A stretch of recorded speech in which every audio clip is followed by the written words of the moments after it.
Okay. And ready in 5, 4, 3, 2, 1. And I started at the end again. Oh, I have to remember to requeue that. Okay. I can fix that. I can fix it. I can fix it. Here we go. Ready? 5, 4, 3, 2, 1. We're just trying to change the world here, people. Oh, really? The Facebooking and the tweeting and the Instagramming, all that would not exist without our understanding of science. It's amazing how you do that as an insult. You mean true for you is different from true for anybody else? Yeah, absolutely, because I can't Something's prove either got to be true or not. I can't, no.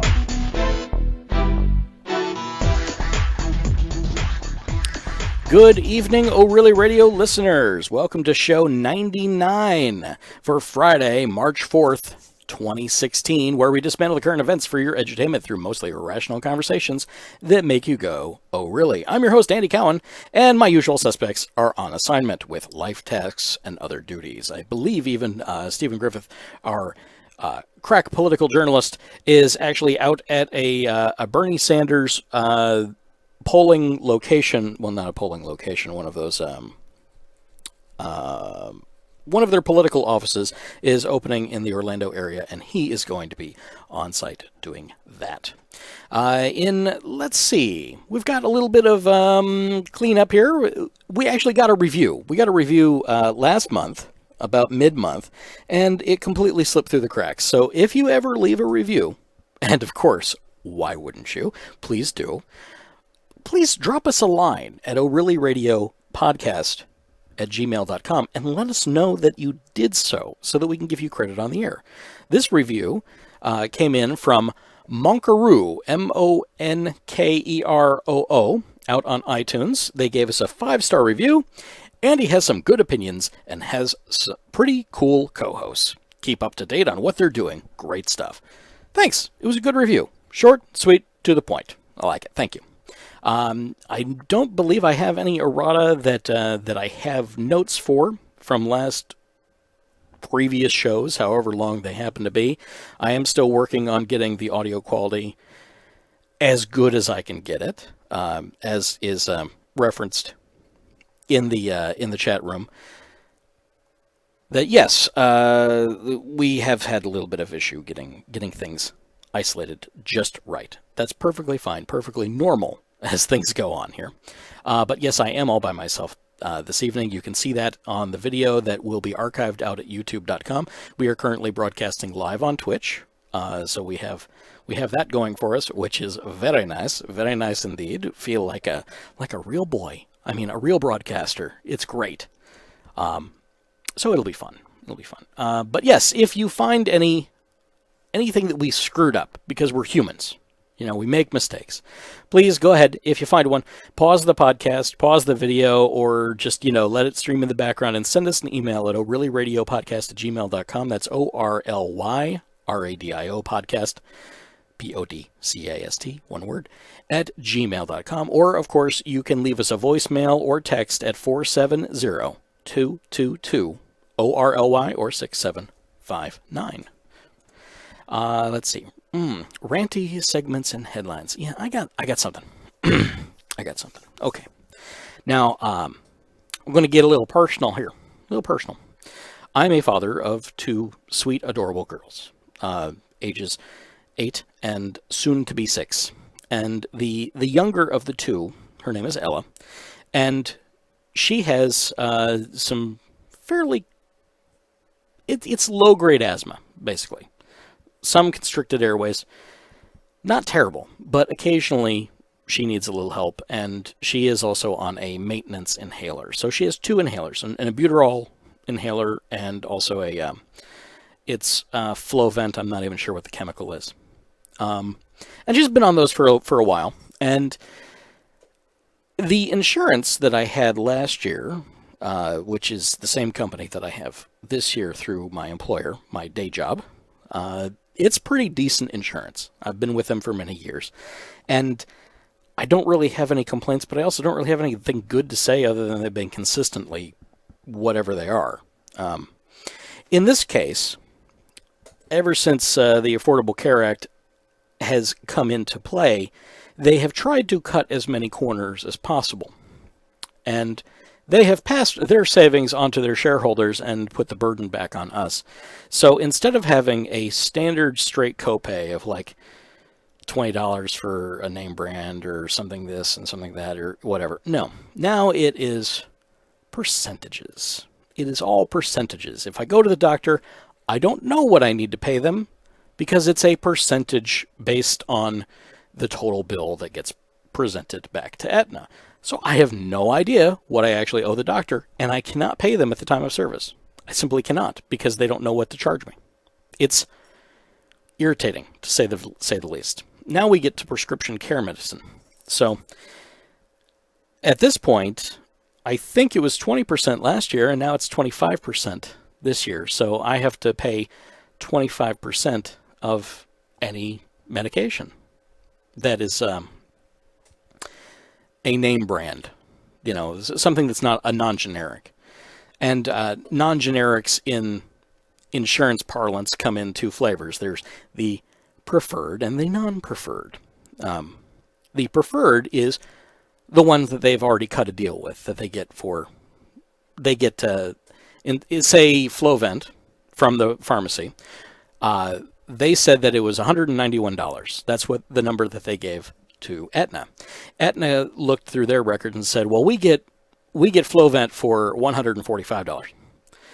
And then they pass that on to me, and they say, well, you owe 25%, so your copay is this. But here's where it really reeks. Apparently, for name brand medicines of the preferred variety, it is 20% up to a certain maximum, but also there's a minimum that I have to pay. You'd think that minimum would be 25%, if it's low enough. But unfortunately, no, that's not the case. So no matter what it is, I have to pay $30 each. If it's low enough. If it's high enough, I have to pay above that. So in this particular case, the copay, I have them right here. I actually have real physical sheets. The copay for the ProAir HFA MDI AER, which would be aerosol, 90 milligram, no, MCGs, sorry. That's the albuterol, was $30. Okay, that's fine. Then the Flovent HFA AER 44 mcgs inhalation. This is the maintenance inhaler, the one that's actually more therapeutic, which is quite good for her. It works. Copay is $39.94. So I'm above the minimum because this is the expensive one out of the two. And honestly, if it was right down to 25%, I probably wouldn't be paying the $30 on the ProAir, the albuterol one. But 30 is the minimum. So now I understand all this. I do. It makes sense. I'm actually in the healthcare industry in my day job, but I'm in the IT side. So, but I see a lot of this billing stuff happen, and it makes some sense, but it's still no fun. So with this, I also have to then, after 2 refills, they have to be filled in 90-day supplies from only 2 pharmacies that are, well, 3, because you can do a mail order through them. Or there's one out to Target and one out to CVS. So I could physically go to Target or CVS and get a 90-day supply, which in this case would be 3 inhalers of each variety. But it would also be that at 3 times the cost, all at once. So, I'm all right. I can deal with this. I make enough cash where I can make this happen. But there's a lot of people that aren't. There's an awful lot of people that cannot do this kind of thing.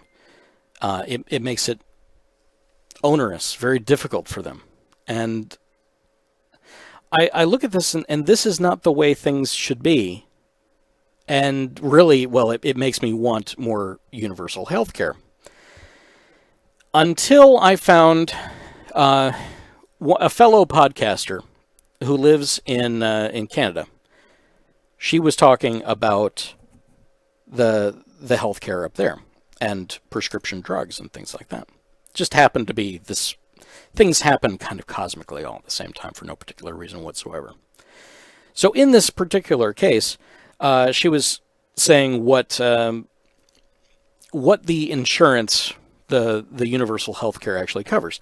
So if you go to the hospital, everything your entire stay at the hospital is covered, and soup to nuts, as it were. It's all there, no problems. It's all included in your taxes, essentially. Now, if you go to your primary care physician or just any doctor, you go to a dentist or something, have a tooth pulled or something, and then he prescribes you a pain medicine or anything like that. The medicine that they prescribe outside of a hospital is not covered by universal health care. It's not. So even in Canada, at least this is according to my fellow podcaster friend, it is still something where you have to have an insurance plan to cover that medicine. Now, we're not strangers to that here in the States either, because we have, for the older generation, the people that have to be on Medicaid or end up on Medicare, there is Medicare Part D, which is the prescription drug rider. And I just had today I had a long conversation with my parents about what all that was about, what it all meant, because they are apparently forced under some penalty to have a prescription drug plan of some type, even though they're on Medicare. And it's all part of that Medicare Part D.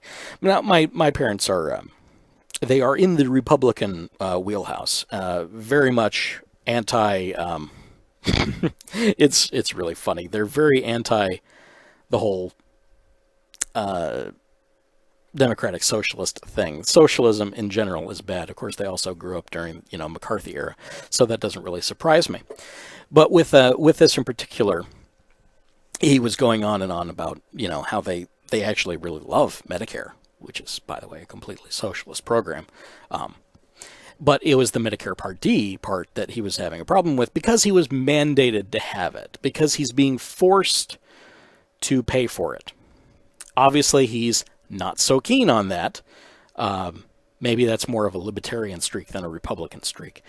And I had to remind him that Medicare Part D was part of one of the Bush administration's grand ideas, and it did have wide acceptance, but it also had plenty of issues. It had the same kind of go-live issues that the Affordable Care Act did, but apparently that slipped everybody's mind when it was going through.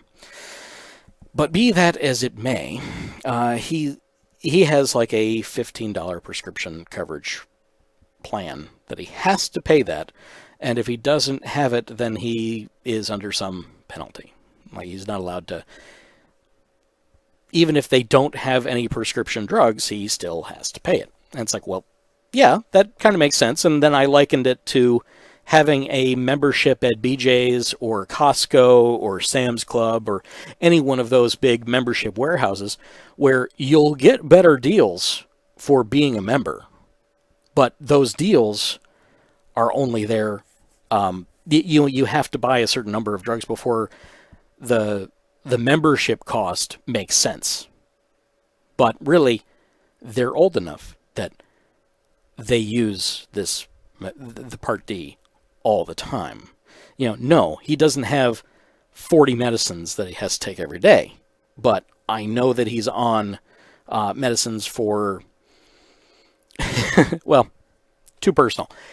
I know he's on a lot of medications every month, and he's using the hell out of that plan. So he's buying at the big box store, at the warehouse club, and he's angry that he's being forced to do it, even though he's getting a benefit from it. I find this hilarious. And not the least bit sad. But, it just proves that you need to understand all these things.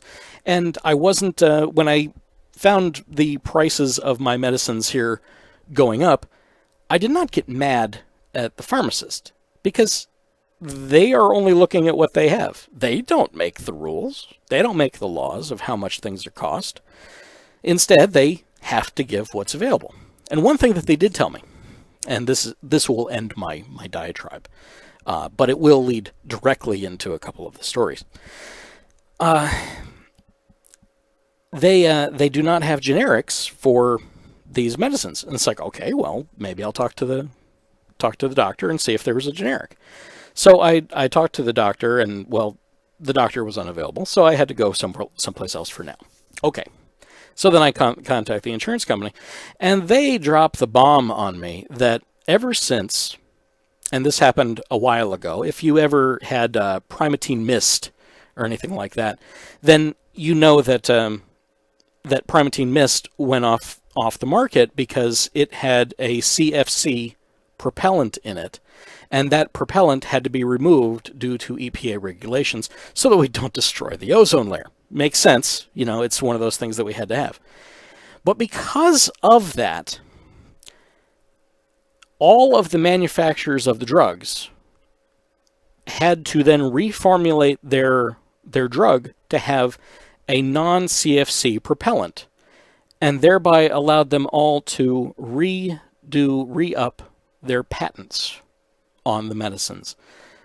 And now there are no generics available in anything that is an aerosol-driven, inhaler. There's no generics available at all. They simply don't exist. Not until the patents expire. And that's a bit of a problem. That is definitely a bit of a problem. Yeah. So one of our folks out in the chat room says, Canada's healthcare system is not the best example of universal or single-payer healthcare. My daughter lives in Holland, and they have a much better plan. And I made it back. Ah, Stephen is in the chat room. Hey, Stephen. I'm set up right now to not have another co-host. I think I'm gonna hold off this week because I have a plan. But do chat in the chat room and tell us what you went through. See, tell us how it went. The result of what I'm going to do next should make callers and hangout guests and things, people that are not in studio. It will make their audio a much more palatable arrangement. But I have to get a capture card. I bought the wrong one this week, and I had to send it back. So I don't have that today. But it all worked out because I didn't have anybody else here ready at showtime. So this is where we are. Okay, so back to my little opening rant there on pharmaceuticals and the healthcare industry. Given where was that? Yes, patents and copyrights and things like that. There was a story out here on inverse.com about how Paramount must now explain Star Trek in a court of law or possibly lose ownership. Now, copyright is a big, huge, confusing thing, but it has to be well defined in order for somebody to protect it. So the gist of this is, since Star Trek is such an enormous property with vast arrays of fan fiction and movie series and multiple series, on the books, it is a universe in and of itself. It has actually become so large that you'd have a real hard time explaining it in a court of law to uphold a copyright, because it has actually become common parlance to the way we speak. A lot of things, beam me up, Scotty. That's okay. Is that copywritten?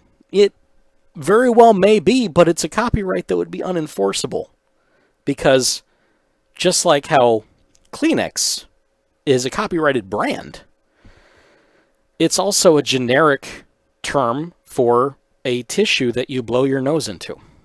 So it's interesting. So as the article says, Paramount is currently in court trying to stop the production of a fan-made crowd-funded Star Trek prequel film on the grounds that it violates the studio's ownership of the copyright.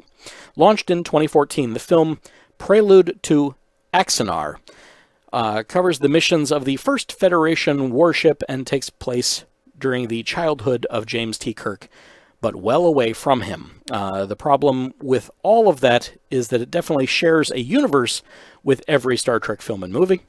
The question becomes whether or not Star Trek is the universe or what happens within it. So yeah, it's definitely a thing. And they're trying to claim Star Trek because they, acquired the series from Lucille Ball's Desilu Productions in the late 1960s. Now they've been merged with CBS, and that's how we're getting both a new TV series and a continuing film franchise. But the Axanar team has a card up its sleeve. The Paramount lawsuit claims that it infringes upon thousands of copyrights, and the Axanar team has asked the simple question, which ones? Because Star Trek now exists over several different universes, time periods, and casts, it's not so simple. The universe is so spread out, it's almost impossible to define what Star Trek actually is. To that end, the burden is on Paramount to explain what Star Trek is in a legal sense.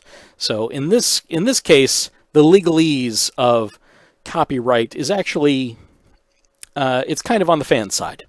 So we'll see exactly how that works out. And Steven says out in the chat room that Axanar is amazing. Seen the little bits that they've put out. For some people that don't know, it's a fan-made movie that has a hell of a cast. And I had not heard about Axanar. I've heard about, Renegades, and there's Starship Valiant, and a few others. This is not the first one by far, but apparently it's the one that's best funded, so it has the best chance of success. So we'll see exactly how that goes. We'll keep an eye on it. Should be good. So I'll jump back a little bit to On This Day in History, so that we get on with the show. Because I'm totally done with talking about healthcare. I didn't even want to call them, but I certainly had to, and I learned a lot. None of it any good, but I learned a lot. So trust your pharmacist; they're just doing their job. That's one thing, and always call the insurance company and see exactly what you have to do, because none of this was explained to me at the time of open enrollment. So maybe it changed. I don't know. It certainly changed from last year, and it's not for the good. So don't take for granted what you might already know. So because you don't. They change it all the time. That is within their rights to do. Okay, on this day in history, in 1789. Government under the U.S. Constitution began. What a concept. In 1861, Lincoln was inaugurated. In 1933, FDR, Franklin Delano Roosevelt, was inaugurated. And then he went on to a 12-year term and the 22nd Amendment limiting the office to 2 consecutive terms. Actually, Stephen, since you're out there in the chat room, could you look up and tell me whether or not it was limited to 2 terms, period, or limited to 2 consecutive terms, like there could be another president and then they could run again? Because I'm curious about that as I wrote it. In 1952, Ernest Hemingway finishes The Old Man and the Sea, which is an amazing piece of literature, right up there with Moby Dick. And sadly, in 1995, on this day, March 4th, John Candy passed away. Wah, wah, wah. Sad trombone, taps, all of those things. Now I've got two other stories, and then we'll get on with sciencey news and various other things. Here in Florida, I was unaware of this, but apparently it is illegal to cohabitate. I didn't know this at all, but apparently that is being taken care of. So the thing that you've been doing probably the whole time anyway, because that's kind of what people do before they get married, is you live together. But that was apparently illegal. So In Tallahassee, shacking up together is one step closer to becoming legal in Florida. The Florida Senate voted 38-0, yay, Thursday to repeal the unenforced prohibition on cohabitation.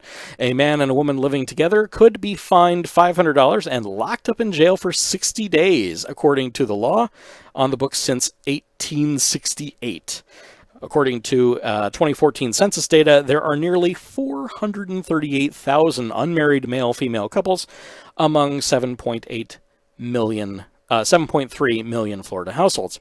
The bill, Senate Bill 498, seeks to repeal the entire statute covering married or unmarried men and women engaging in, quote, engaging in open behavior that is gross, lewdness, and lascivious. It now heads to the Florida House. If approved there, it would go to Governor Skeletor himself, Rick Scott. Florida, Michigan, Mississippi are the only states that still have laws on the books making cohabitation illegal. Of course, this is also completely unenforceable because, well, it's people. That's not going to happen. So, hey, that's at least some good news that some of those old laws are going bye-bye. And let's see, Stephen came back here. Here is the defining clause. Section 1, no person shall be elected to the office of the president more than twice. And if a person serves for at least 2 years of a term, it counts as a full term for the 22nd Amendment. And then he goes on to say, don't forget it's also illegal to have sex with a porcupine in Florida, not to mention difficult and painful. Okay. And following that story is, apparently, there's now going to be, or at least there could be, a renter's tax break, just like how there's a tax break for owning your own home. Well, let's see. Yes, and this is also coming from Florida. Representative Alan Grayson, who is working hard to be one of Florida's next senators, actually replacing Marco Rubio. He says, there's an unequal treatment now of owners and renters.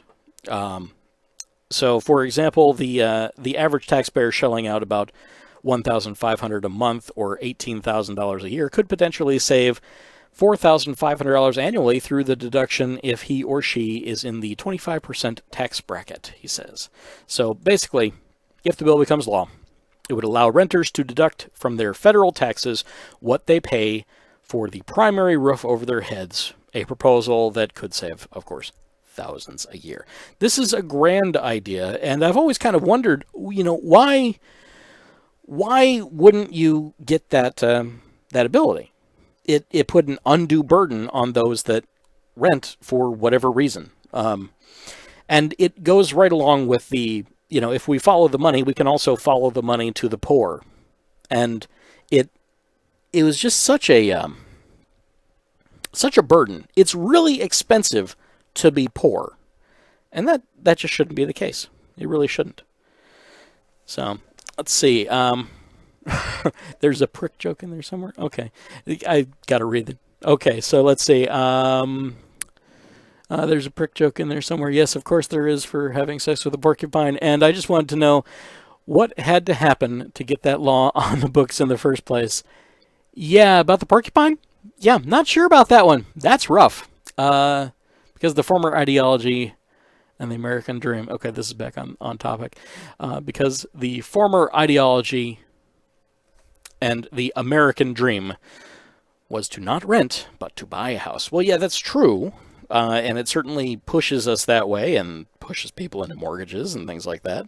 But with so many people having poor credit and not being able to chase that American dream properly, or having proper equitable wages and a living wage, and much less a wife and dog and 2.3 children or whatever it was. Yeah, it's just onerous. It always has been a little onerous, but it's suffered from the argument from antiquity. This has been the way it's been. It's always going to be this way. We've always done it this way. Tyranny of the default, as it were. Okay. So that was that, and now I get to go get a drink, and I'm going to let somebody else talk for a minute.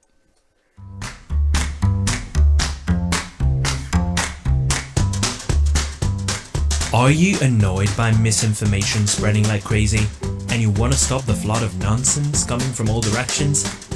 Go to Wikipedia, as do all those millions out there. Did you know there's an edit button on all Wikipedia articles? Why don't you go and hit that button to start making the world's largest online encyclopedia a more reliable source of information?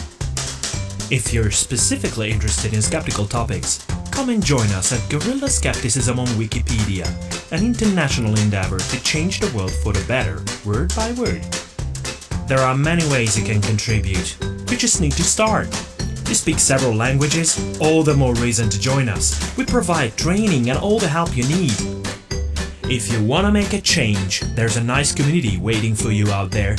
Contact us at gsowteam@gmail.com, visit our website, that's guerrillaskeptics.com, or check out the Guerrilla Skepticism on Wikipedia Facebook page. Okay, thank you very much, Andre, from the Guerrilla Skepticism on Wikipedia project. I need to check in with them and see if they have any new intros for us, new promos. That would always be good. That one's just a public service announcement to support your local skepticism. Actually, just skepticism on the whole. That would be a really good thing. Okay. So yes, in the chat room again, we're broadcasting live on Twitch, and we have the Twitch chat room that's all built into the website, so you can see it at orlyrradio.com, orlyrradio.com. It's right there on the page with the video and the chat right there. So whenever we're live, it will show up there. I do have it set to mature audiences, but that's only because occasionally we drop some colorful language, or we talk about things that are not necessarily good for little ears, because, well, I don't know what you want to teach your children. You know, I teach my children a lot of things, but what is good for the goose is not always good for the gander, as it were. So, parental discretion is advised. So go ahead and hit that, and then you get to listen to the dulcet tones of my voice. And yeah, so there's that. Okay, so we got some science news. This was phoned in from Michael. Let's see what we got here. We have an artist who he's colorblind, for one, but he implanted a camera into the back of his head. Now that's the funny thing about the way that our heads are oriented. We have our eyes up in front, but in the back of the head, on the back side of your skull, that's actually where your optic nerves terminate, back in the ocular center of your brain. Of course, I've completely butchered whatever that's called. Feel free and look it up. But basically, our vision centers are in the back of our head. So he has a camera actually implanted on the back of his head, and it goes in there. But what's funny is it doesn't actually work with his vision centers as much as it does his audio. So he actually hears colors. Whatever color the camera picks up, it actually sends an audio signal to him. So he was actually apparently this is he was born with a particular type of colorblindness, achromatopasia. Yeah, I've totally butchered that. Very sorry, dude. But it's a rare visual condition. So he's totally colorblind. Can't see. You know, some people are red-green colorblind. No, he can't see it at all. So everything is just gray. What we would assume dogs would have, you know, various animals. But even according to some recent studies, they might see colors too. So, anywho, his head-mounted antenna is able to detect the wavelengths of light reflected off whatever the front of the sensor is pointed at, and then convert them into sound, with different wavelengths corresponding to different sound frequencies. The guy was born in Belfast, raised in Catalan, and yeah, it's attached to his skull and delivers the sound to his inner ear through bone conduction. Oh, so it's not any brain thing. It's actually just more of a physical thing. Kind of neat. And there's a chart of how the colors are then translated into an audible sound. And he says that he can hear colors, and he understands what all those colors now mean. And he says he had a TED Talk in 2012. In the lecture, he said, quote, "It's very, very attractive to walk along a supermarket. It's like going to a nightclub. It's full of different melodies, especially the aisle with the cleaning products. It's just fabulous," he says. So that's pretty neat. He's been dubbed the world's first cyborg artist, and he sees himself as an early proponent of transhumanism.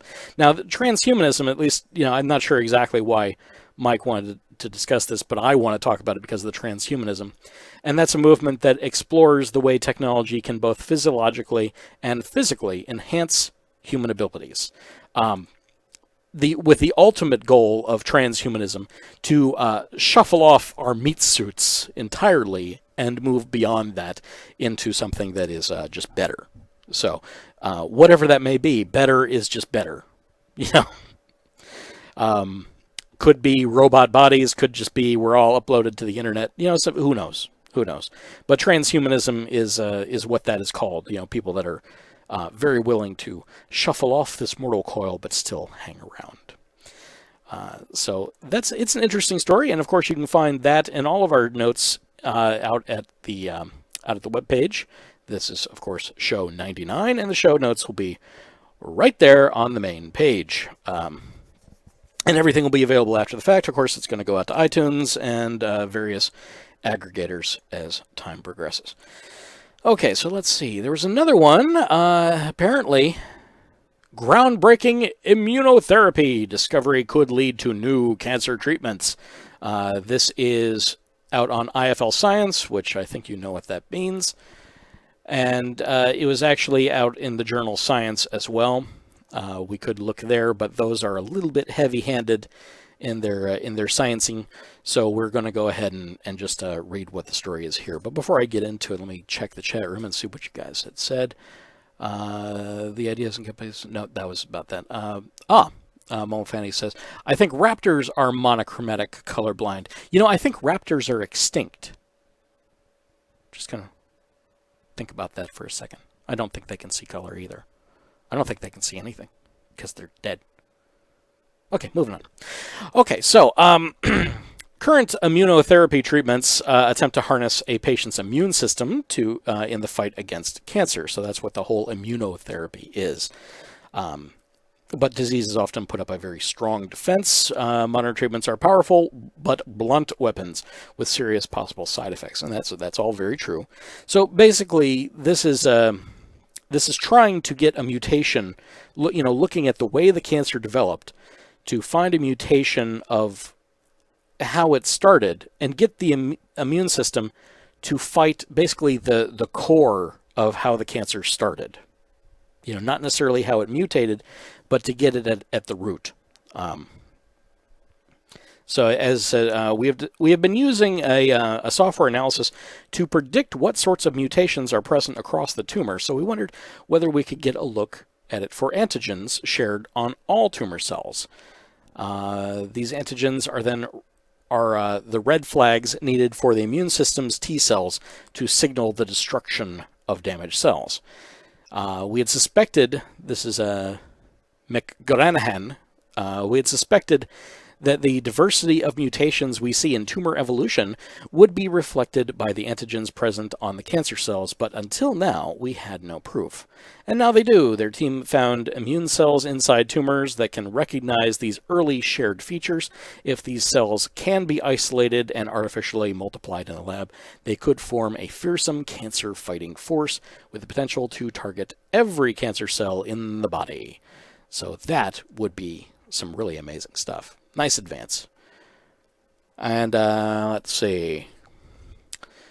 Eagles are raptors. Yeah, sure, they're raptors, but still. And I think I don't think it's that they're colorblind. I think they actually see a wider range of into the infrared and possibly even into the ultraviolet spectrums.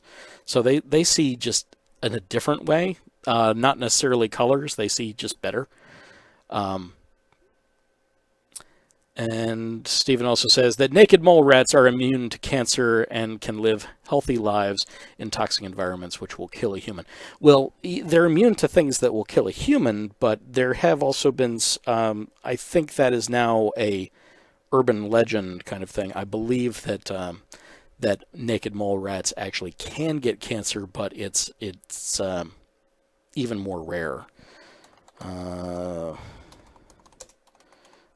If I only had a magic box with all of human knowledge on it. Let's see. Resistance to cancer, longevity. According to Wikipedia, which we love, of course, but is not the source of knowledge, but is a fantastic aggregator. Naked mole rats have a high resistance to tumors, although it is likely that they are not entirely immune to related disorders. And so that is initial case reports of cancer in naked mole rats. That is a study in a 2016 paper, so it apparently just came out in veterinary pathology. Okay. Potential mechanisms that averts cancer is an overcrowding gene, which prevents cell division once individual cells come in contact, known as a contact inhibition. The cells in most mammals, including naked mole rats, undergo contact inhibition via the gene P27, which prevents cellular reproduction at a much higher cell density than P16 does. The combination of P16 and P27 in naked mole rat cells is a double barrier to uncontrolled cell proliferation and one of the hallmarks of cancer. So they are just very, very resistant to cancer, so much so that we think that they don't get it, but they do. It's just very rare. So there we go. Trying to be as scientifically accurate as possible here and still be entertaining. So I'm going to move away from the cancer before I muddle it any further. You can follow those articles under our Science Bitches segment. And now, let's move on with the show. Hi, ORly Radio listeners. This is your host, Andy Cowen, calling my voicemail to make sure that it still works. Please consider calling us, 470-222-6759. Bye. And now we're into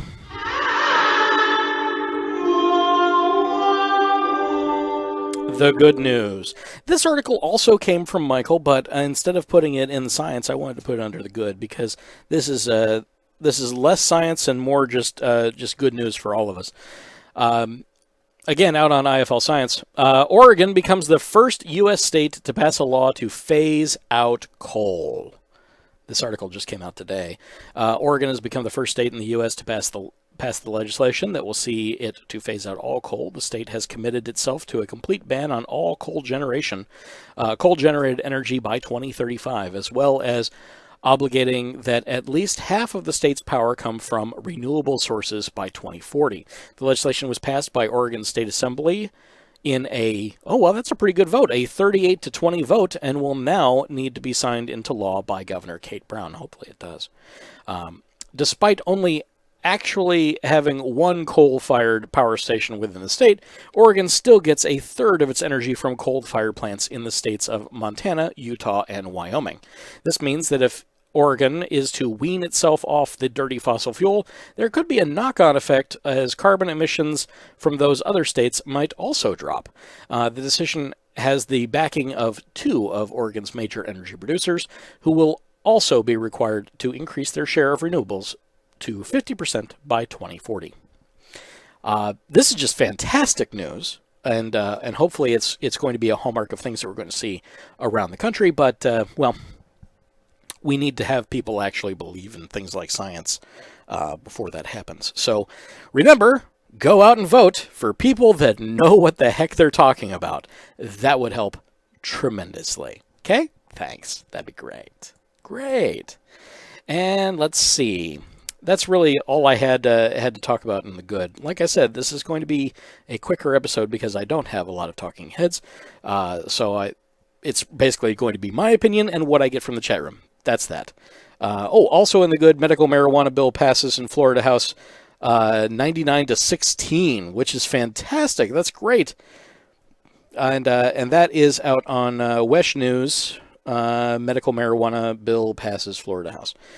So you can find that out at WESH, which is our Channel 2 NBC affiliate here in the Central Florida area. So that is a credible source.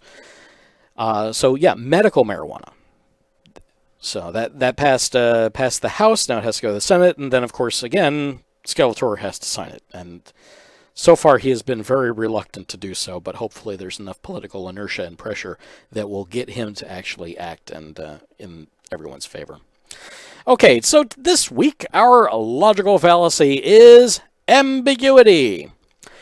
You used a double meaning or ambiguity of language to mislead or misrepresent the truth. Politicians are often guilty of using ambiguity to mislead and will later point to how they were technically not outright lying if they came under scrutiny. The reason that it qualifies as a fallacy is that it is intrinsically misleading.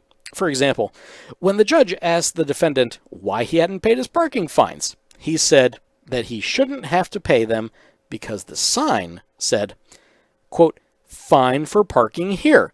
So he naturally presumed that it would be fine to park there. Ba-da-ba-ba-da-bum. Hey. Oi.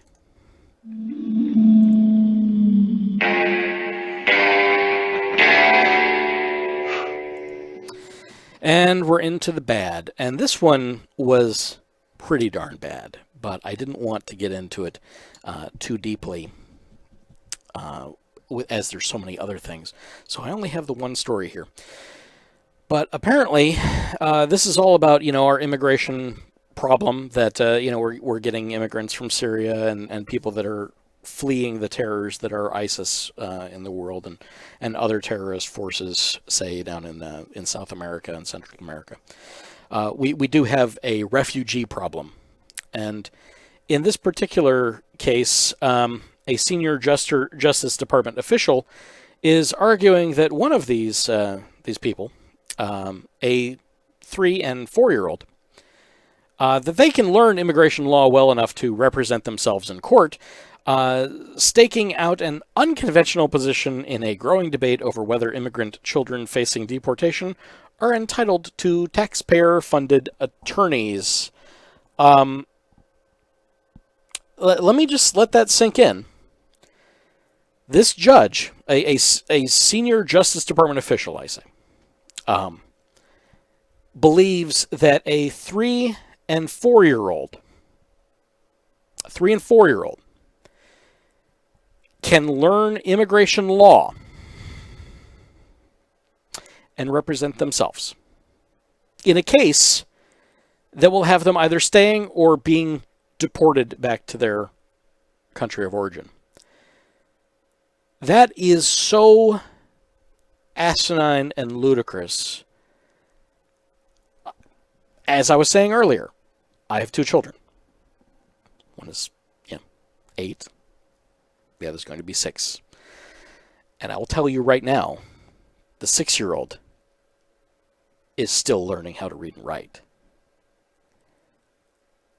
She's not going to understand immigration law. This is the age of kindergarten. 3 and 4-year-olds, that's preschool. I still wear a diaper because I pee and poop myself. That is not somebody that is capable of representing themselves in a court of law. I do not understand this. So Jack H. Whale, a longtime immigration judge who is responsible for training other judges, made this assertion. Oh, wait, I'm sorry. This senior Justice Department official actually is an immigration judge. So either he thinks immigration law is as simple as 1 fish, 2 fish, red fish, blue fish, or is an absolute idiot. He's made the assertion in sworn testimony in a deposition in federal court in Seattle. his comments highlighted the plight of thousands of juveniles who are forced to defend themselves each year in immigration court amid a surge of children from Central America who cross the southwestern border. Quote, I've taught immigration law literally to 3-year-olds and 4-year-olds, Wheel said. It takes a lot of time. It takes a lot of patience. They get it. It's not the most efficient, but it can be done. He repeated his claim twice in the deposition, also saying, I've told you, I have trained 3-year-olds and 4-year-olds in immigration law, according to a transcript. You can do a fair hearing. It's going to take you a lot of time. There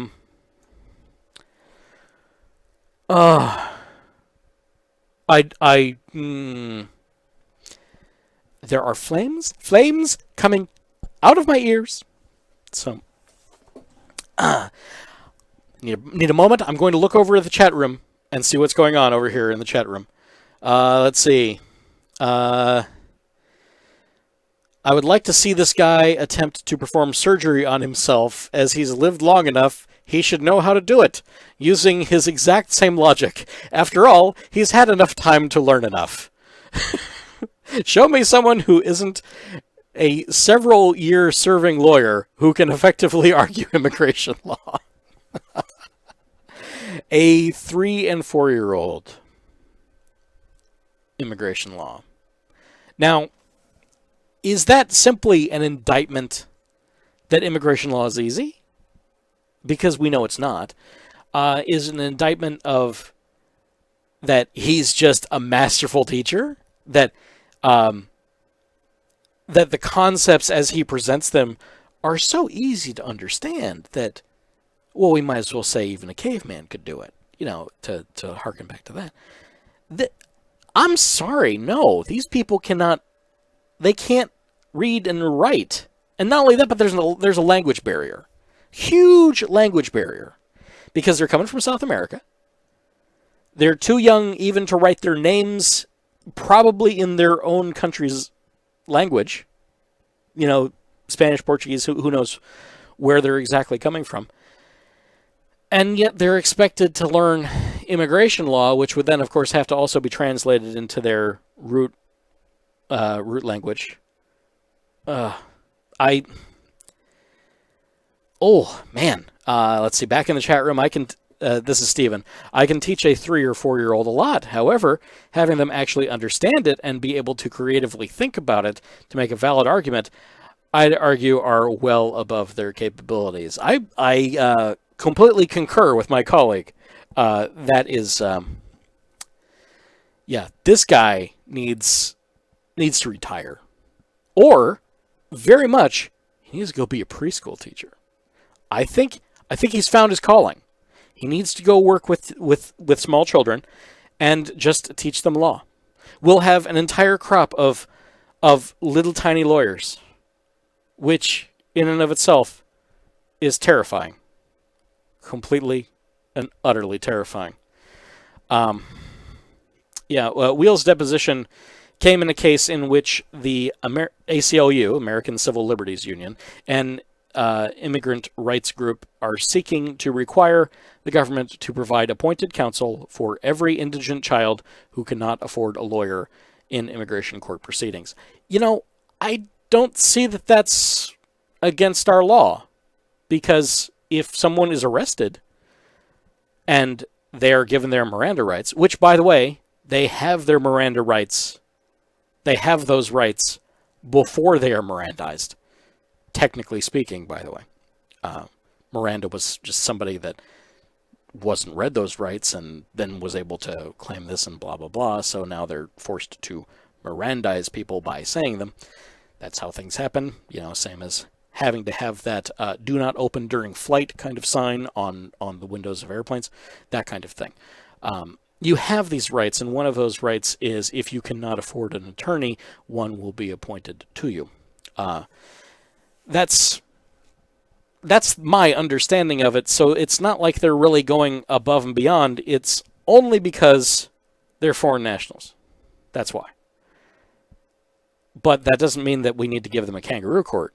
That doesn't mean that, we need to ship them off to Guantanamo and, have like a military tribunal or something, and they don't have any rights under that. They're still human beings, and not only that, but they're children. These are children. They are sent here because life is so terrible where they came from. So terrible that it was a better idea to send them on a dangerous trek alone into the unknown, into the hands of strangers. That was preferable to living in the conditions where they came from. They're very strong people. Anybody that can make it out of that is a very strong person, not to be underestimated. But I'm sorry, there's still limitations when you're wearing a diaper. When you're 3 and 4 years old, and you're just as likely to reach into your diaper and draw on the wall with poo as you are to sit and color with crayons. Same difference. Doesn't make any difference.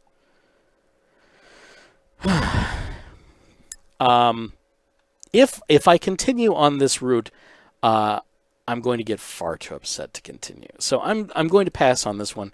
Again, you can find this story. It was out on the Washington Post, and it's under our bad segment in the show notes. And now, as if that wasn't bad enough, now I'm going to scare you. We're going to go into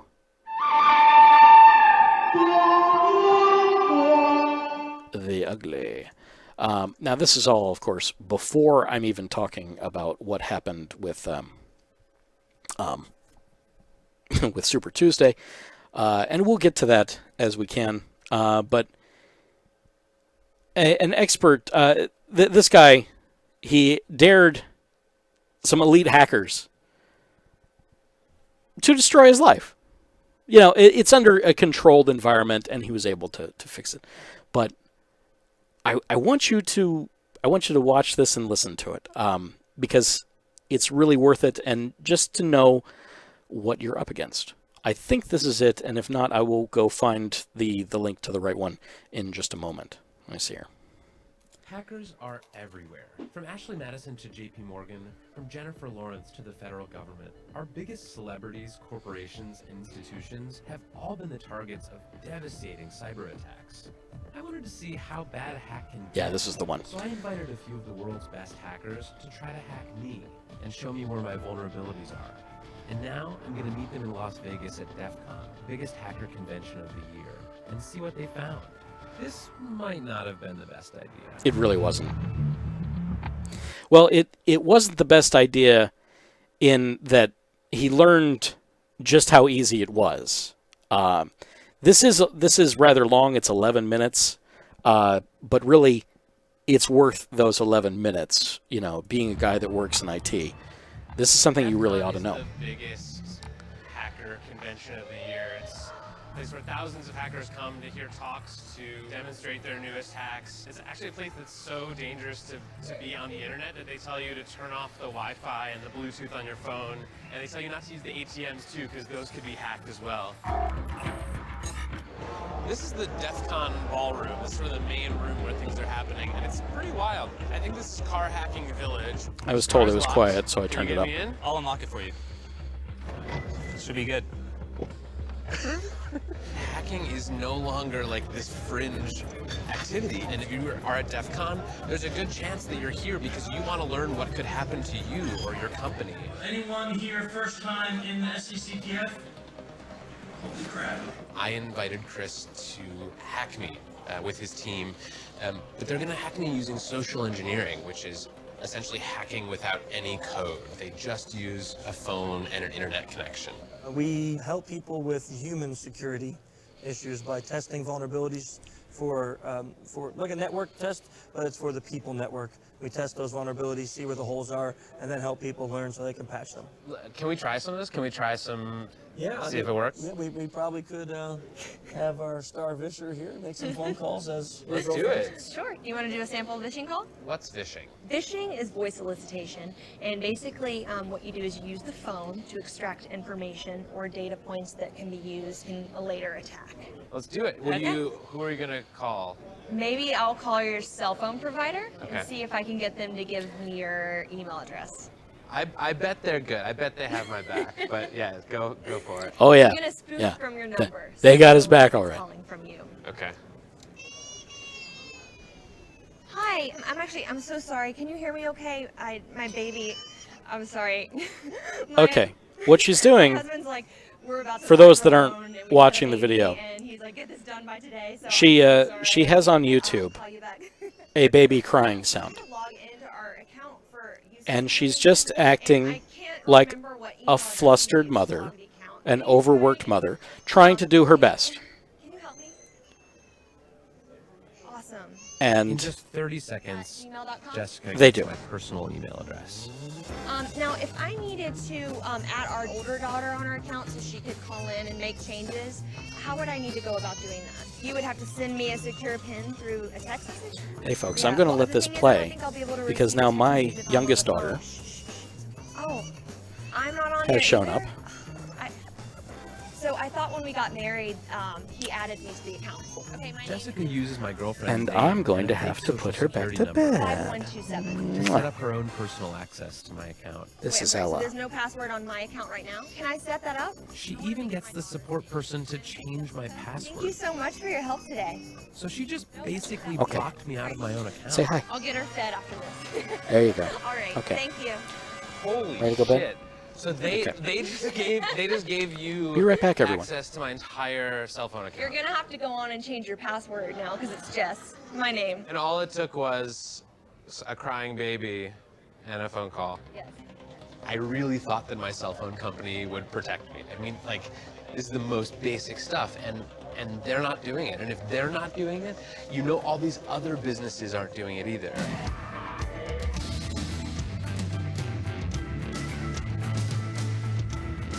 Anyone with a phone and an internet connection can do social engineering. But I was curious, what can a hacker with serious coding skills do?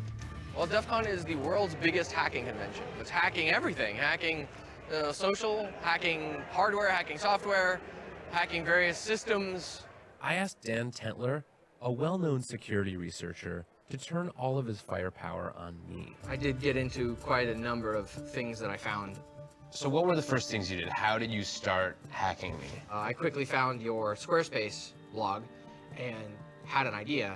Basically what I did was created a bogus Squarespace site and sent an email to you, a fish asking you to go to this website, run the certificate installer. And I did it, because Yeah. I'm an idiot. So once you ran that, it gave me access to your computer, and I created several fake pop-ups that looked like system pop-ups that would ask you for your credentials. You didn't even have to have my passwords. No, you gave them to me. I gave them to you. Yeah.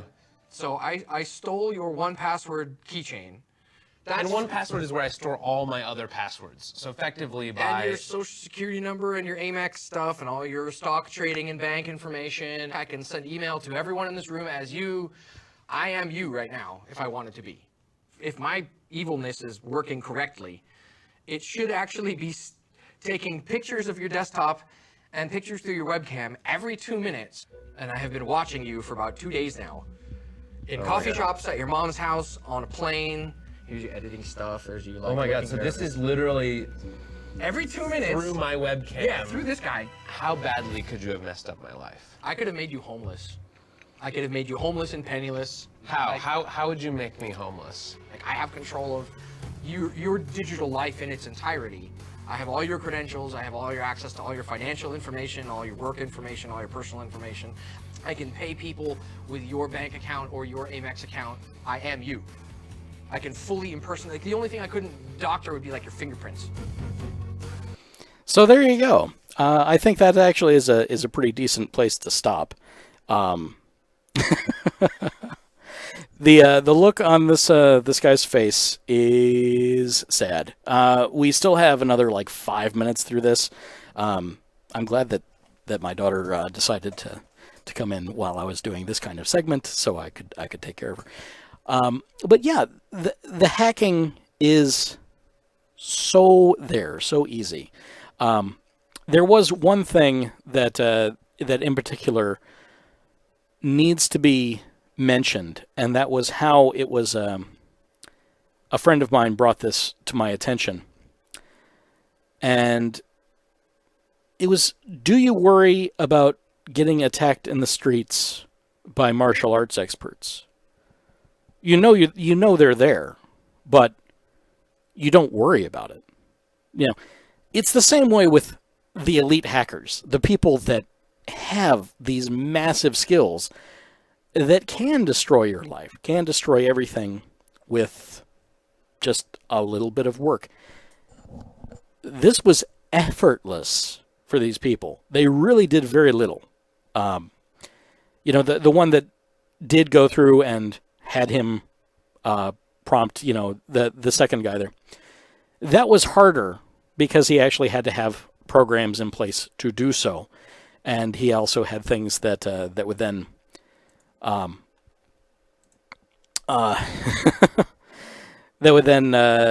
pull the web shots and the screen and things like that. Yeah, all that was there. So yeah, rough, very rough. So that's definitely not something to trifle with at all ever. But yeah, it's one of those things that exists that you should know about. There's really, at the end of the day, if somebody wants to get you, they're going to get you. Don't worry about that. But that doesn't mean just be loose and carefree about it and just plaster your information everywhere. Be careful. Avoid those phishing attacks. Try two-factor authentication where you can. A lot of it is just the inertia of being complacent and wanting things to be easy. You know, there's a lot of things that we do for convenience. You know, the prices are always more expensive at the convenience store, right? Yeah, you're paying for the convenience. Same way at home with security. You know, defaults hardly ever get changed. Most of the time, if you just change the defaults, you're going to be good. On your computer, don't run as an administrator, run as a normal user. Then if you want to escalate your privileges, you can. You know, be aware of the way things are, and that not everyone has your best interest at heart. Just try to protect yourself. Try to be wise to things. Don't randomly click things. Clicking things in email is always bad. That's another phishing attack that doesn't involve crying babies most of the time. But it does exist. And Stephen in the chat room says, most people don't have a security positive mindset. Just a bit of security consciousness will kill most phishing attempts. And it's absolutely true. Don't click those links. You know, those links alone, by the act of clicking it, you have given your system permission to activate the program that is contained in it. Some of those links, though they may look like a normal hyperlink, they might actually be something like JavaScript. And JavaScript will run outside of your browser in your computer and execute all sorts of things. And it's game over at that point. And then you have to call somebody like me to come in and fix your computer and fix your life and put things back on track and let you know where you've gone horribly wrong. And there are times that the hackers are just better and it's done. You know, then you're going to be working back from zero. Now, what's amazing, there's lots of security podcasts out there. The best one that I would recommend getting into is Security Now with Steve Gibson over at the Twit Network. That's a great one. You know, he'll guide you through a lot of this stuff, and even the things that are in the Wayback Machine from when they started, like 10 years ago. You know, it's ridiculous. They're still valid because the technology underlying the underpinnings of the internet are the same stuff. So with all that, you can learn an awful lot and just naturally protect yourself against certain things. It's like you know better than to click things that come into email. You don't click on attachments. You don't click on things that you didn't go out looking for yourself. You know that address bars can be spoofed. You know that these things are possible just by being, an aware netizen. And since all of you are citizens of Netlandia, I trust that you know what the heck you're talking about. At least I hope that you know what you're talking about. Stephen says, if you're ever unsure, check with the company that it says it's coming from. Don't click on the link because it could take you to a manufactured login page where you'll then put in your right information and then it'll tell you you're wrong, but then they've got your right information. And then it's game over because then they'll log in as you, and then, oh look, then you end up like this guy. Now, of course, he had these people do it, and, he ended up being okay. But yeah, it was all about just being aware, Now that you know what can happen, now you can naturally protect yourself better. It's less the boogeyman, and it's just the way life is. So, okay, I think that that about wraps up what I had prepared for the show notes, and now it's on to the election cycle. What to say about the election cycle? So, with let's see, I did a quick search of Super Tuesday results. In the news recently, as in just today, Dr. Sleepy, Dr. Ben Carson, former neurosurgeon at Johns Hopkins University, has finally suspended his campaign, so he is out. So that leaves 4. That leaves Trump in the lead, Ted Cruz in second, Marco Rubio in third, and Ohio Governor John Kasich in a distant fourth.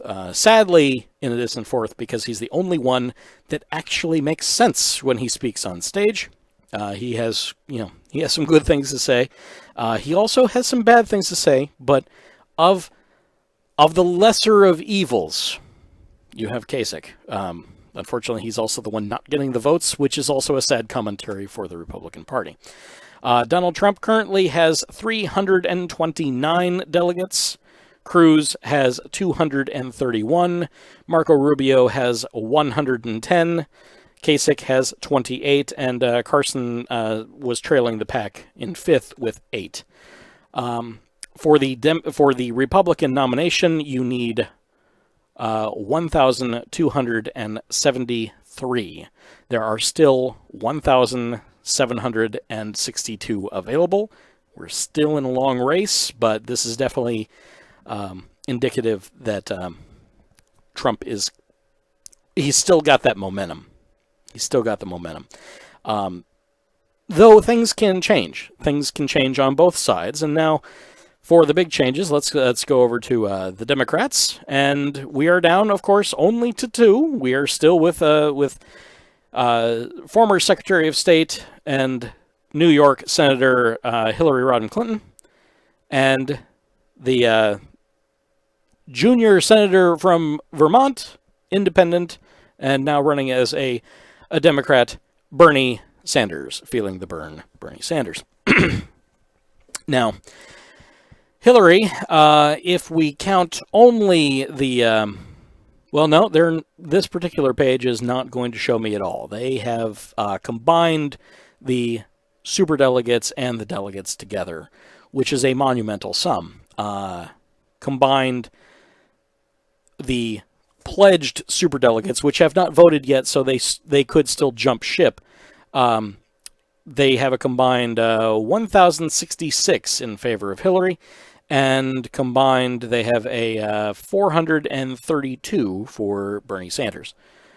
Now, Bernie's... let me see if I can pull this up over on the other page here so that you guys can see it. See what I'm actually looking at. There we go. And let me see if I can then embiggen it for you. Okay. Yeah, that works. Okay. Now, the chart that we show here has light blue as being the pledged delegates, which are the ones that they've won, and the dark blue being the superdelegates, which they have only been promised.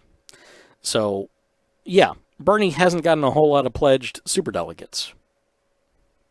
Of course. Stephen put a link out.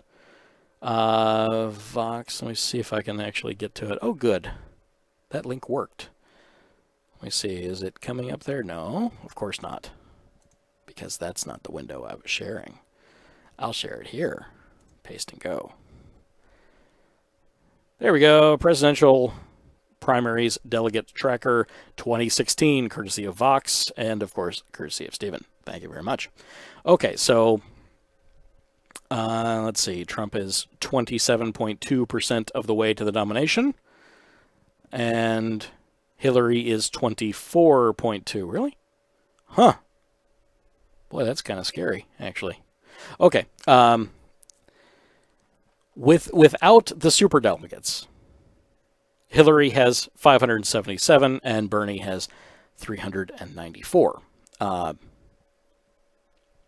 So really, they're 8% different. Not even 10%. So single-digit percentages away from each other, which is what we've seen in most of the states that they've run against each other. That it has been a very close race. In many cases. There was a bit of a kerfuffle in the state of Massachusetts where Bill Clinton basically shut down a polling center when he came in with a megaphone and basically prevented people from going in while he stumped for his wife, which is illegal, I might add. Haven't heard a whole lot about that. I don't know if anything's come from that. Should be interesting. Let's see. Hillary has won in pretty much every single state she won in during the 2008 race. That's true. However, she's also been winning in states where she has no hope to win in the general election. Has she been? Oh, you mean because the state is going to go to the Republicans? Yeah, that's true. She has been. That has been pointed out. I've noticed that in many conversations that the historically red states are also she's doing really well there, which kind of points to her possibly GOP tendencies. So this big. Also, with 3 of the big states left, New York, Florida, and California, with California alone, Bernie could surpass her. That's right, because California has a lot of delegate count. Let me see if I can, where is it? No, that's not it. I'll have to look for that, because there's a, there it is, green papers. Let me see. California. General election. National conventions. Where is it? CA. When does California go? That's not it. I have little text that I'm looking at. So we're down through March. When is California? Okay, Florida goes on March 15th, along with Illinois and Montana, Mississippi, North Carolina, and Ohio. Why am I not seeing California?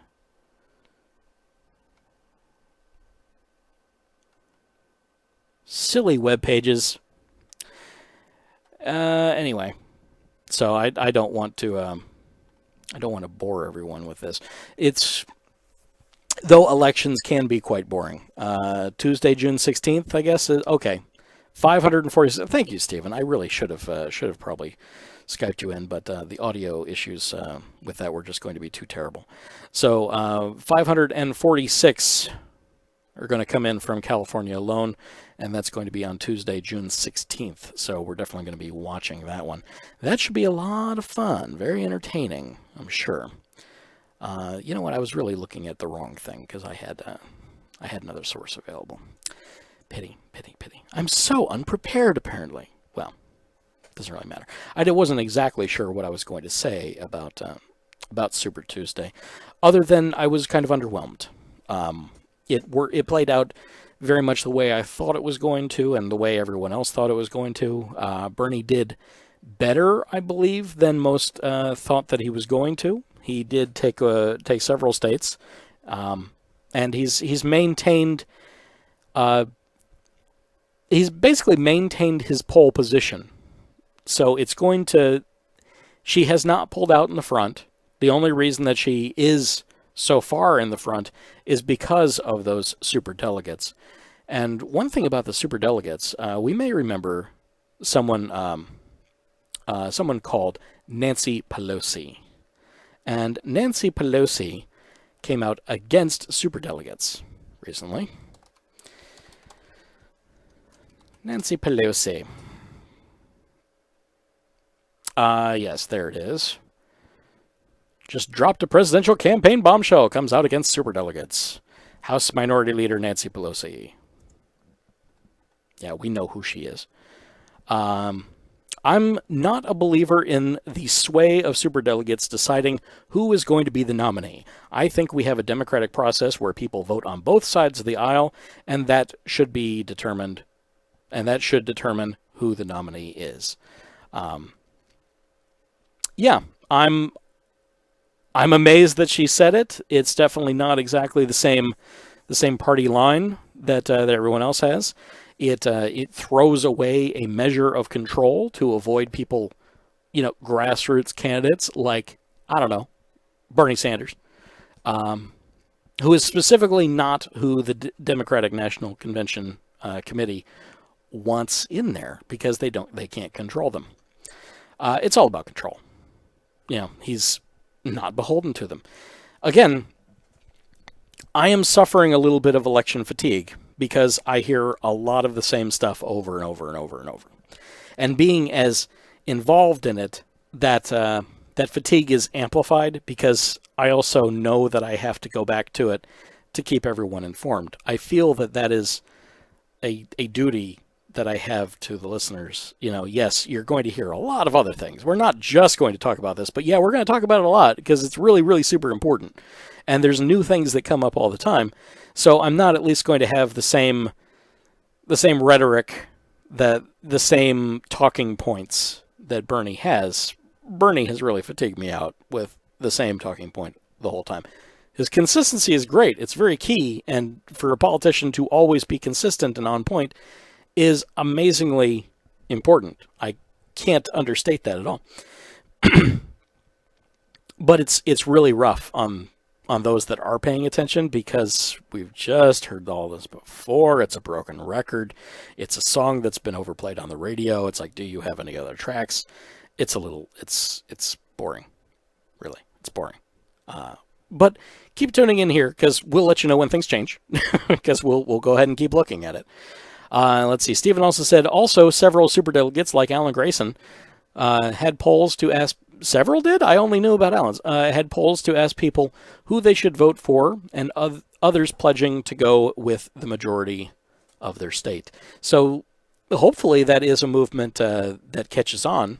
And I really feel that if people show up at the polls and really express their opinions, and by the way, where we thought that we were really having a big turnout, that big turnout ended up being largely Republican, largely GOP at the polling centers, which was surprising in that it's not the same story that we hear other places. So I'm not sure that those numbers are even reliable. I'm not sure where all these stories are coming from. It's questionable, is what I'd say. But again, it's also one of those things that we're probably never actually going to know the real answer to. So we have to let it go. We just have to let it go. Yeah, but I would like to know what other delegates made that decision to go.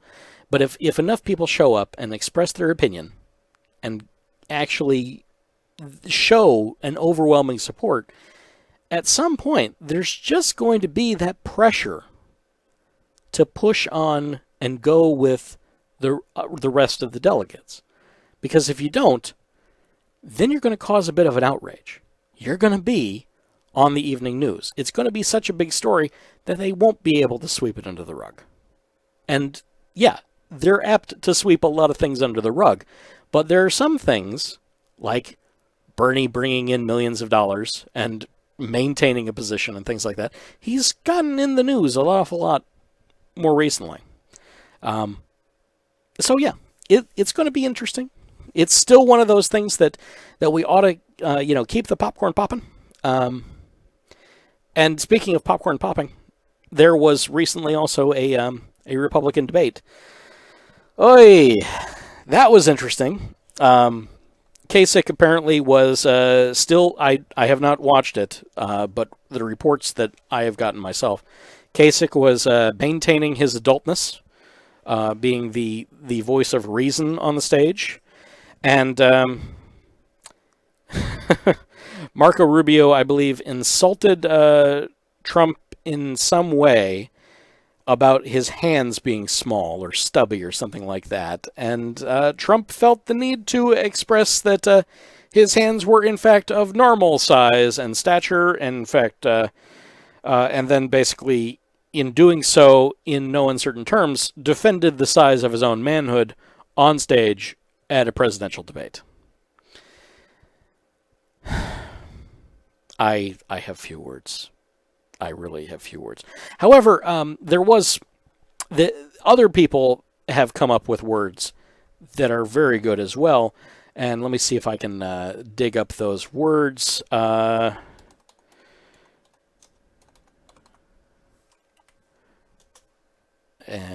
let's see. Trump. George Takei. He had just recently tweeted something about Donald Trump. Let me see if I can find his TED Talk. No. Where is it? You go out to his Facebook. Okay, Facebook. He apparently just went to the dictionary and mentioned, what Donald Trump's name meant in. Let's see, where is it? Boy, he tweets a lot. He works a lot in there. I'm not sure I'm going to find it. But somebody just looking up Trump. Let's see. Define Trump. This is going away here.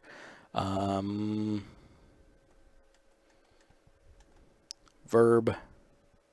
Okay, it's all in cards. Let's go out to Merriam-Webster. Sound of a trumpeting sound. A decisive overriding factor or final resource, dependable. That's not what he found. To do better. Well, apparently Trump has several meanings, and some of them are not so flattering. So I will leave that to your imaginations. I don't necessarily want to attack his character, but he makes it so darn easy as he attacks everyone else's character as well. I don't know what to say about that. Okay. But that really does it for the show. Super Tuesday did happen, and of course we're going to have more wonderful things coming out again. And, oh yes, of course, there's always Make Donald Drumpf again, because apparently his family changed the name, the surname from Drumpf, D-R-U-M-P-F, to Trump, because it, I guess, sounded better than Drumpf. And, well, yes, it does, in fact, sound better than Drumpf. So, yes, there's John Oliver with Last Week Tonight had the campaign Make Donald Trump again, and then he won Super Tuesday pretty handily. So yeah, they're really, really good at getting people to vote against their own best interest. Yeah, don't know what to say about that. The South is essentially lost, and always going to be a bastion of the red team. So the blue team, which would be, Hillary and Bernie, they don't really need to worry about it that much. Hillary did very well here, which I believe is telling all in of itself. Some of the people that I follow and I consider friends and colleagues and associates out on Facebook and social media land, those of the more African American black persuasion, they are definitely in the Hillary camp, in spite of many cultural leaders getting behind Bernie Sanders and ignoring some of the things that he says. And it's what was the rhetoric? It was basically that Hillary and Bill pandered to them more. They basically had to be in the neighborhood to truly understand the black experience or something. Now, I don't want to be dismissive of that because, yes, it's true that is important.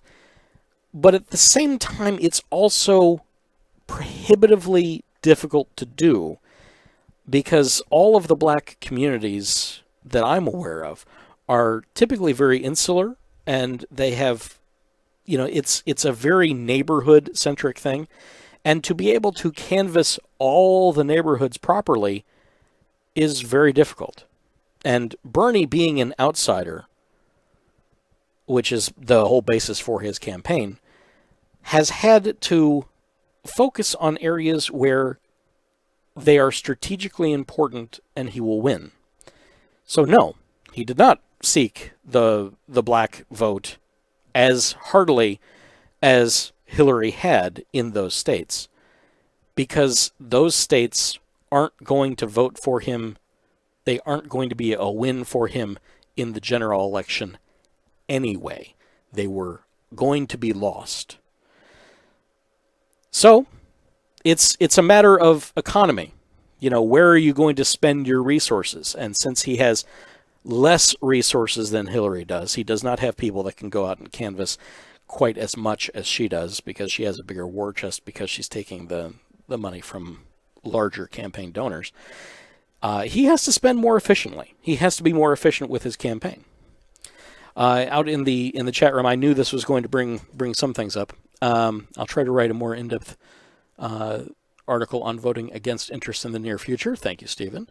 Also, Hillary and Bill did things that were guaranteed to make them visible. While they were being helpful, they were also making sure they were being seen. Bernie was, in fact, working just as hard, if not harder, but wasn't caring as much about visibility when it comes to things they've done for the black community, at least. And yeah, that's what I've seen as well. He's been a civil rights champion for his entire political history and a little bit before he got into politics. His entire adult life has been spent in that vein. And I find it both saddening and maddening that the black community would be so dismissive of someone that has always had their better interest in mind. But apparently they aren't being glad-handed enough. And I find it sad. I now, but as I left a particular conversation, I'll say I'm disappointed. I'm dismayed. And I will remember what you've said. And I will remember what the black vote in these communities requires in order to get. I don't have to like it. We can agree to disagree on those things. But regardless of what I say, of the front runners, the Trump and Cruz and Rubio, I wish Kasich was doing better. He's simply too far behind. Even if he would have to somehow walk on water with an AK-47, that kind of thing, in order to gain the rest of the delegates that he would need. He's so far behind the others that I don't think he has the momentum to keep up. In fact, I wouldn't be surprised if in the next couple primary cycles here that he drops off the radar and suspends his own campaign. And then we're going to have 3 terrible people, none of whom are prepared or equipped to do the job properly. So, if we're choosing between the 3 Republicans, or the 2 Republicans and an independent on that side, and the Democratic Socialist and the Goldwater Democrat, which is a weird thing to say, both of them, the blue team, is simply going to do a better job. Whether it be Hillary because she has more experience than all the people on the GOP side combined, or it be Bernie Sanders who has a vision and a plan that will make things work and has a better interest for the common man in America. Either one of them is still a better choice. So, as much as I would prefer it to be Bernie, I will still vote for Hillary, because the alternative is terror and fascism and a theocratic majority. And as coming from a secular humanist atheist, that is not a place I want to be. Not a place at all. We've seen that happen, and it was not pretty. We do not want that to happen. Let's see, Stephen in the chat room, when it comes to things like, I would love for the GOP to nominate Hillary as their candidate, as she is the perfect old-school Republican candidate, and have them do it just so they don't have to deal with Trump. That would be an interesting thing. And it was mentioned. In fact, I think I've got that out on my wall. Let me grab that article real quick. The thing about in the debate, Tennessee presidential primary winner defends penis size, promises war crimes. That was the that was the headline from the NashvilleScene.com, which is a paper out there. Pretty amazing stuff, really. Let's see, where be it? Oh, maybe I'm going to miss it. I may miss it. I hate to do that to everybody, so I'm not going to have it. Okay, so with that, I think I'm going to let it rest. That's going to do it for the show. Oh no, wait! Now I remember. My brain is kicking back into gear. The deal with having a brokered convention may not necessarily be the case, but if for some reason, and we've seen it a little bit with the way that the votes have been running, if the candidates all essentially come in a dead heat, and there is not a strong enough candidate to win handily the number of delegates necessary to win the convention, then it goes into a brokered conference anyway. And at that point, then the RNC, or the DNC at the same token, if there were 3 running anymore, they would then have the ability to change who they pick. They wouldn't even have to pick somebody that's on the primary ballot. They could pick somebody completely different, like Paul Ryan. And that's also fairly terrifying. But strangely, Paul Ryan does seem like a better choice than the 3. If we're picking our poison, there we go. So I don't know what to say more about that. It's ugly. So yeah. So let's keep that in mind, and we'll keep track of those things as they unfold. Next week is our 100th episode. Oh my God, we've done this 100 times, and I trust that things have gotten better overall as we've continued on. I certainly hope so. I'm doing as much as I can here behind the scenes to produce a better and better product every week. I hope that that's happening for everyone and that you enjoy the show. If you do enjoy the show, please let us know. Leave us a favorable review elsewhere. And also for the 100th show, if you've watched a lot of shows in the past, drop me a line and let me know what you liked in what show, in what segment, describe it a little bit. And I may do like a little bit of a best of, and we can revisit it and then talk about it and see if our opinions have changed at all, or if something is different there. It's going to be a little bit of a congratulations, a little victory lap for us, just because that's the way it ought to be. 100 is a big milestone, and thank you for being here for it. And with that, I think, that's going to wrap. There we go. All right, that's it for us tonight. We'll be back next Friday, about 9:30 p.m. Eastern, or if you want to start off in the chat room and watch the pre-show, definitely come on out and join us for the pre-show roll. The conversation should continue on the web, though. We got a whole week going on here. Head over to orlyradio.com. That's ORLYRADIO for all the links right at the top of the page, and do watch us live and chat in the chat room if you can.